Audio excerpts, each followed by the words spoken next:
Now to the war in Ukraine, where Russian forces are shelling more targets in the crucial Donbass region. Civilians are fleeing some villages that are under intense attack, and the largest city still controlled by Ukraine in that region could soon be under siege. In the south, Ukrainian forces are trying to prevent Russia from cementing control. Imtiaz Tyab got a rare access to the front lines there. We're on our way to a frontline trench that is just 2 miles from where Russian forces are positioned. Almost everywhere you look around here is signs of war, signs of devastation. This village was once home to 3,000 people. Most of them have all left. Apart from Vasyl, who's lived here for over 30 years and says he can't bring himself to leave. Russian forces are just a few miles that way. Does that concern you? Yes, it worries me. It worries me all the people who have left, he says. It's disturbing to see the village like this. Everyone just wants to go back home to their normal lives. There's so little here that's normal now. Just a few yards away is a maze of trenches.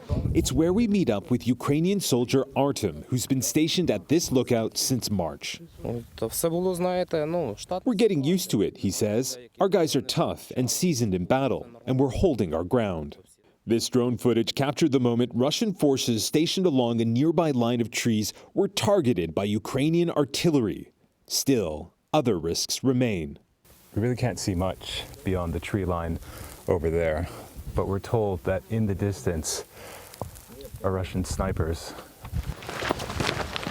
Because of security concerns, we aren't allowed to name this village or say where exactly it's located, apart from that it's close to the Kherson region, which Russian forces now occupy. This is a village no stranger to war. The World War II memorial has the names of those who died fighting the Nazis engraved on it. All right, we're going. Okay. And now it's Russia who's devastating lives here. Alexander is part of the Ukrainian battalion. Kherson is under Russian control. What do you know about the situation there now? I've got friends and distant relatives living there, he says, but we will do our best and we will try to liberate it in the near future. As we're taken to a bunker where Ukrainian soldiers take cover, more shelling, this time outgoing. Down below, and it's grim and dimly lit. Not much more than a corridor. But for these battle-weary fighters, it's a sanctuary from Russian shelling and a place of camaraderie. It's where we meet the battalion's lead medic. This is a small village, and yet Russian forces have been targeting it pretty relentlessly, haven't they? Yes, he says. We have shelling every night and during the day. I mean, with so much shelling, are you worried that Russian forces could take this village from you? That's why we're here, he says, to prevent that from happening. For soldier Andrei, it's a fight that's close to his heart. He grew up near the area. This is a village like so many other villages around Ukraine. What's it like to see it in this state with so many people gone and so many buildings destroyed? A lot of people lost their homes, he says. So I'm trying to put myself in their shoes, and it makes me really sad. You're very committed to protecting your country.